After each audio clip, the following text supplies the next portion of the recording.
تو پھر ہمارے یہ جسم کو نقصان پہنچائیں گے۔ تو جس طریقے سے غذائی اجزاء کا جسم میں رکنا ضروری ہے، اسی طرح باڈی کے اندر ویسٹ پروڈکٹس کا خارج ہونا بھی ضروری ہے، یا جس کو ہم کہتے ہیں فضلات بدن۔ کیا کہتے ہیں؟ فضلات بدن، یعنی بدن کے اندر جو ویسٹ پروڈکٹ بن رہے ہیں، ان ویسٹ پروڈکٹ کا جسم سے خارج ہونا ضروری ہے۔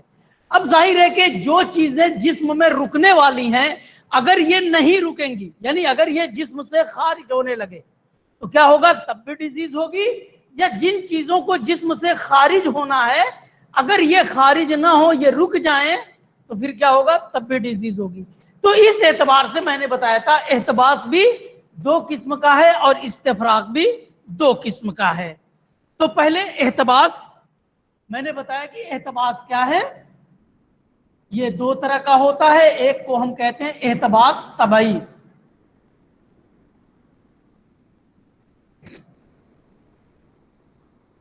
اور دوسرے کو کہتے ہیں احتباس غیر طبعی۔ احتباس طبعی یعنی ایسی چیزیں جو باڈی کے لیے کیا ہوں؟ بینیفیشیل ہوں، باڈی کے کام کی چیزوں، جیسے غذائی اجزاء ہے۔ اگر یہ غذائی اجزاء جسم کے اندر رک رہے ہیں تو ان کو ہم کہیں گے احتباس طبعی، ٹھیک ہے؟ اگر یہ غذائی اجزاء جسم کے اندر رک رہے ہیں تو ایسی چیز کو ہم کہیں گے احتباس طبعی، یعنی وہ چیزیں رک رہی ہیں جو باڈی کے لیے بینیفیشیل ہیں، باڈی کے کام کی چیز ہے۔ تو ایسی چیزیں اگر جسم کے اندر رک رہی ہیں تو ایسے رکنے کو ہم کہیں گے احتباس طبعی، یعنی یہ فزیولوجیکل ریٹینشن ہے، یہ نارمل ریٹینشن ہے۔ لیکن اسی کے برعکس احتباس غیر طبعی، یعنی ایسی چیزیں جسم کے اندر رک رہی ہیں جو باڈی کے لیے کیا ہیں؟ نقصان دہ ہیں، باڈی کے لیے ہارمفل ہیں۔ اگر ایسی چیز جسم کے اندر رک گئی تو ایسی چیز کو ہم کہیں گے احتباس غیر طبعی۔ جیسے اگر ویسٹ پروڈکٹ جسم کے اندر رک گئے تو یہ کیا کہلائے گا؟ احتباس غیر طبعی کہلائے گا۔ اگر جسم کے اندر ویسٹ پروڈکٹ رک گئے تو یہ کیا کہلائیں گے؟ احتباس غیر طبعی۔ تو یہ سمجھ میں آ گیا احتباس طبعی کیا ہوتا ہے اور احتباس غیر طبعی کیا ہوتا ہے۔ اگر احتباس طبعی، احتباس مینس ریٹینشن، یا باڈی کے اندر ایسی چیزوں کا رکنا جیسے غذائی اجزاء کا رکنا کیا کہلاتا ہے؟ احتباس طبعی کہلاتا ہے۔ یا ایسی چیز جسم کے اندر رک رہی ہے جو باڈی کے لیے کیا ہے؟ بینیفیشیل ہے، کام کی ہے، یا جسے ہم غذائی اجزاء کہتے ہیں۔ اگر یہ غذائی اجزاء جسم کے اندر رک رہی ہیں تو ایسے احتباس کو ہم کہیں گے احتباس طبعی۔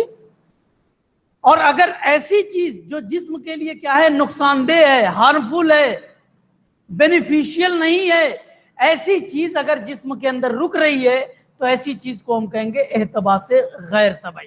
جیسے اگر ویسٹ پروڈکٹ باڈی کے اندر رک گئے تو پھر کیا ہوگا؟ باڈی کے اسے کون سا احتباس کہا جائے گا؟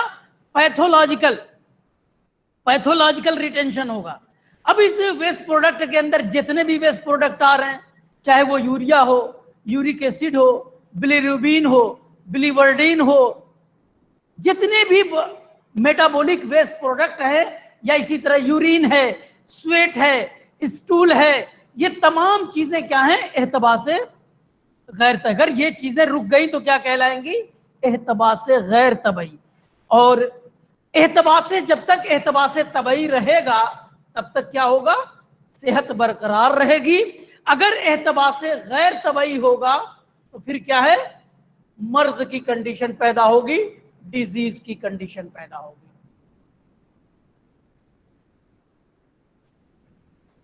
میں سمجھتا ہوں اب آپ کو احتباس کیا ہے اور احتباس طبعی اور احتباس غیر طبعی کیا ہے، ٹھیک ہے؟ تو یہ تھا، کیونکہ جو کوشچن آپ نے پوچھا اس میں آپ نے کیا کیا؟ احتباس کو استفراغ سے آپ نے مکس کر دیا۔ تو آپ مکس نہیں کریے، اس کو الگ الگ سمجھیے تو زیادہ آپ کو آسانی ہوگی اس چیز کو سمجھنے میں۔ تو اسی لیے میں نے صرف پہلے احتباس کو لیا، اس کے بعد استفراغ کو دیکھیں گے۔ تو میرے خیال سے آپ کو احتباس سمجھ میں آ گیا ہوگا۔